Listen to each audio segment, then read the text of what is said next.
Hello everyone, I am Ashish Sharma. Welcome to our channel Ashish Sharma classes. Friends, ये video बहुत ज़्यादा important है। आप इस वीडियो को शुरू से लेकर एंड तक पूरा देखना विदाउट स्किपिंग। इस वीडियो को बिल्कुल स्किप मत करना। मैं इस वीडियो में कई इंपॉर्टेंट पॉइंट्स के ऊपर वन बाय वन डिस्कस करूंगा। सबसे पहले बहुत सारे स्टूडेंट्स के कमेंट्स आ रहे थे एग्जाम डेट को लेके कि सीजीएल मेंस का एग्जाम कब कंडक्ट हो सकता है।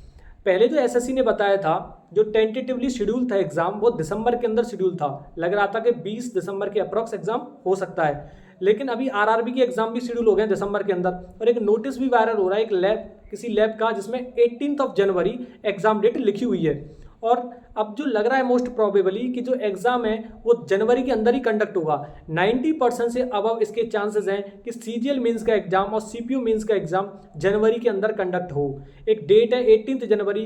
अब इतना तो नहीं पता ये डेट कितनी कंफर्म है, लेकिन 15 से 20 जनवरी इतना कह सकते हैं कि 15 से 20 जनवरी के अंदर एसएससी सीजीएल मेंस का एग्जाम कंडक्ट हो सकता है। और सीपीयू मेंस का भी एग्जाम 20 जनवरी के बाद ही कंडक्ट होगा, मींस आफ्टर मिड जनवरी के बाद ही कंडक्ट होंगे सीजीएल मेंस और सीपीयू मेंस। सीजीएल मेंस की डेट मान सकते हैं 15 से 20 जनवरी और सीपीयू मेंस की डेट मान सकते हैं आफ्टर 15 जनवरी। तो इन्हीं डेट्स को सोचकर हमें अपनी प्रिपरेशन को करना है। We have to prepare ourselves within 2 months, November and December. नवंबर और दिसंबर के अंदर अपनी प्रिपरेशन को करना है और जनवरी के अंदर एग्जाम कंडक्ट होगा। 15 जनवरी के बाद होगा, लेकिन अभी ये चीज़ सोच के चलनी है कि नवंबर और दिसंबर के अंदर ही अपनी तैयारी को पूरा करके चलें। अब बात करते हैं रिजल्ट की। तो रिजल्ट जहाँ तक लग रहा है नवंबर के लास्ट या दिसंबर तक रिजल्ट भी आ जाएगा, तो रिजल्ट की तो टेंशन है ही नहीं। जिनका स्कोर 130 प्लस या 135 प्लस आ रहा है वो उन्हें अपनी टीयर टू की प्रिपरेशन करनी ही चाहिए, चाहे रिजल्ट कुछ भी हो, क्योंकि आगे सीजीएल भी होना है, अगले साल भी सीजीएल होना है, सीपीयू होना है, सारे एग्जाम होने ही है। आरटीआई से भी पता चला है कि कितनी अटेंडेंस रही थी सीजीएल प्री के अंदर। तो अगर बात करें एसएससी सीजीएल 2024 टीयर 1 अटेंडेंस के बारे में, तो जो टोटल अप्लाइड फॉर्म थे, कितने बच्चों ने फॉर्म भरा था, फॉर्म भरा था 36 लाख बच्चों ने, 36,73,000 कुछ बच्चे थे, मान के चलते हैं 36 लाख बच्चों ने फॉर्म भरा था।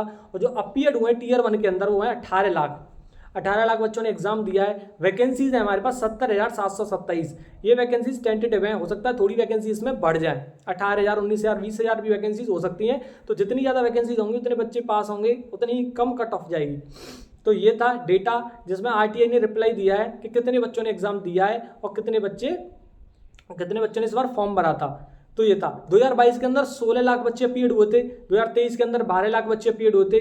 पिछले साल के कंपैरिजन में देखा जाए तो इस साल बच्चे अच्छे खासे अपीयर्ड हुए हैं और उनसे ज़्यादा अपीयर्ड 18 लाख। इस साल फॉर्म भी 36 लाख है और अपीयर्ड भी 18 लाख। 50% बच्चे पेपर में 50% बच्चों ने टीयर 1 सीजीएल का दिया है। 50% कंपटीशन तो यही कम हो गया। अब कट ऑफ इसी के अकॉर्डिंग जिसके मार्क्स 130 प्लस 135 प्लस बैठ रहे हैं, तो उन्हें अपनी प्रिपरेशन करनी चाहिए 2 महीने के अकॉर्डिंग, क्योंकि जिनकी प्रिपरेशन थोड़ी कम भी थी उन्हें ज़्यादा टाइम मिल गया है, तो वहाँ से भी प्रिपरेशन कर सकते हैं। बात करें इंग्लिश की, तो इंग्लिश के लिए मैंने कई सारी वीडियोस पर स्ट्रेटजी बना रखी है। मैंने ये भी बताया मैंने किस तरह से अपने एग्जाम्स को क्वालिफाई कर रखा है और इंग्लिश सेक्शन के अंदर कितना अच्छा स्कोर कर रखा है। मैं इस वीडियो में बता दूं, वोकेबलरी सेक्शन के लिए मैं Telegram per day 100 vocabulary, selected vocabulary, मैंने 15,000 वोकेबलरी में से जो हैंड रिटन वोकेबलरी थी, जो 15,000 सेलेक्टेड वोकेबलरी को मैंने तैयार कर रखा है, उसमें मैं सीपीयू मेंस के लिए और सीजीएल मेंस के लिए वोकेबलरी को अपने टेलीग्राम चैनल पर इस तरीके से डाला। जैसे कोई वोकेबलरी डाली, उस वोकेबलरी का कौन सा पार्ट्स ऑफ स्पीच है, जैसे वो एडजेक्टिव है, नाउन है, वर्ब है, उसके बाद उसकी हिंदी मीनिंग, देन उसके सिनोनियम्स, प्लस उस वोकेबलरी का यूज किसी भी सेंटेंस में कैसे करना है, मैं उस तरीके से पीडीएफ्स हैंड रिटन नोट्स में टेलीग्राम पर डे 100 वोकेबलरीज डाल रहा हूँ। आप वहाँ से वोकेबलरी को तैयार कर सकते हैं और गारंटी है इस वोकेबलरी से बाहर कोई वोकेबलरी नहीं आने वाली, क्योंकि मैंने खुद इंग्लिश सेक्शन के अंदर बहुत अच्छा स्कोर कर रखा है। And I have qualified lots of examinations like NDA, CDS, AFCAT, BSF, RORM, air force X plus Y group. पिछली बार CPO pre 50/50 in English, mains के अंदर 184 आउट ऑफ 200, क्योंकि मेंस के अंदर तो सिर्फ इंग्लिश आती है। And finally selected in IB as a JIO, junior intelligence officer. तो इंग्लिश सेक्शन का बहुत बड़ा रोल रहा है मेरे इस जर्नी के दौरान। इंग्लिश एक ऐसा सब्जेक्ट है, अगर से एक बार पढ़ लिया जाए तो सिर्फ रिवीजन की जरूरत पड़ती है, तो चाहे हम CGL मेंस की प्रिपरेशन कर रहे हो, चाहे CPO मेंस की प्रिपरेशन कर रहे हो, इंग्लिश सेक्शन बहुत इंपॉर्टेंट रोल निभाता है। इंग्लिश को हमें बहुत अच्छे से तैयार करना है, इसलिए मैं वोकेबलरी सेक्शन के लिए मैं खुद टाइम निकाल कर पर डे 100 वोकेबलरी जो सेलेक्टेड है उसकी PDF अपने टेलीग्राम चैनल पर डाल देता हूँ। अगर आप इस वोकेबलरी को करते हैं, अगर तब तक हो पाई पूरी वोकेबलरी तो सही, नहीं तो मैं सारी PDFs एक साथ डाल दूंगा।